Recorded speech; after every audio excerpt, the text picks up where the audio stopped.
walk into a museum and say, what's new? No, seriously. I'm sure some of you, it's the first time you visited the Potteries Museum art gallery and you're already fallen for the place, especially if you came into the block painters. I'll leave the content of the material alone, so I'll battle out the box tonight when we're there. Watching that, it's really strange because today's the first day I have actually been working on the statue, and I miss it. I miss it even though it's sitting there. I kind of miss working on it. I want to change things when I see that, but it's been a long, enjoyable process. But I was watching that and I was thinking that a week ago I was nearly trapped inside that statue. It was in sections, and the head was separated from the body down to the shoulders. That was at Wedgwood, and the body was on the bench at the foundry. And so I had to get inside to bolt the sword onto it, make sure it was strong enough that it walks into it and break up. So everybody stepped backwards. And I climbed in with a torch stuck to my head and a spanner, and I had to bolt this sword inside. And it was only just about big enough to do that. And I dropped the milk. And then it started rocking, and I thought, I'm going to fall over, and it's going to be like some kind of flowing coughing or something. But that was the strangest thing. The hardest thing, someone asked me just on the way in, what the hardest thing about making a statue was. That's difficult to answer because it was so enjoyable.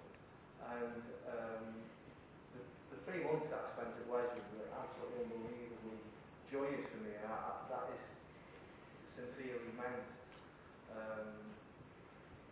And over that 3 months, because of the help I had from the museum and all the kind assistance I had from the artists and the chef, it just flew by. It was just so enjoyable. But I guess the hardest thing was, as you saw from that video, when the clay sculpture was finished and the rubber mould had been applied and the fiberglass over the top of that, and that's all stripped off. That was all then taken away to the foundry, and I was left with the clay statue in its original form that was now drying. And I had to take an axe to it and smash it up. I had to smash it up into pieces and put it back into small bags, and then take the bags away and rebury the clay back in the ground. And it was hard, not because of like the emotional attachment or anything. It was 2 tons of clay that I had to smash up. It really killed me. But one kind person like he said, coming from Blurton, it's no surprise you find smashing something up easier than But it's in my genes, because that's what my ancestors were like. Because as well as superb craftsmen, as we can see by the Hoard, we had a race of people who must have been the most fearsome force to imagine.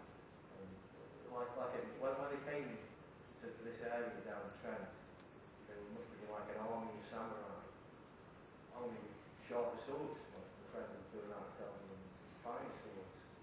But they were ferocious warriors. And I like to think that they came here to Staffordshire and they stopped fighting. They stopped fighting and they created farms and they settled and built settlements. Many of the areas around us still carry their names, including Barlston, where I put the statue, or Bjorn's town, as my Icelandic friend tells me it's properly pronounced in means. And that's quite incredible that they stopped fighting, and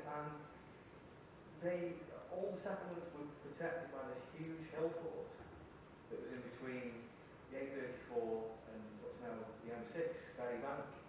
That's amazing. And from there, the kings controlled the whole of Mercia, which were overlords from Northumbria into Wales, into Powys, right across the east coast, down into the south, most of southern Britain. From here, from where we are now, and that's quite amazing. And at some point, the most elite of these people, just for whatever reason, we might never know, took personal precious fittings from those superb swords and committed them to the care of Staffordshire soil. That's amazing. And they turned up again like the legend of King Arthur, when we need them most, because we are at a time where, you know, people are uncertain about the future, and the Hoard turns up and kind of shines a light on who we are and what we've come from. And in all that time, we've continued to be this region renowned for craftsmanship, that we make fantastic things. And we're a place of imagination, ideas, with the industry and appetite for hard work, importantly, to follow these things through. And we've been doing that ever since, through people like Josiah and all his family's achievements, right up until today, where we do have this reputation still, and the Hoard comes to reiterate that fact to the rest of the world. And it's a fantastic opportunity, because it's not only geographically really significant, it's that at this time, it's a crossroads. And I think it was Jeremiah who said, stand at the crossroads and look, ask for the ancient paths and where the good way is, and walk in it, and you'll find the rest of your souls. Which is kind of what's happening. But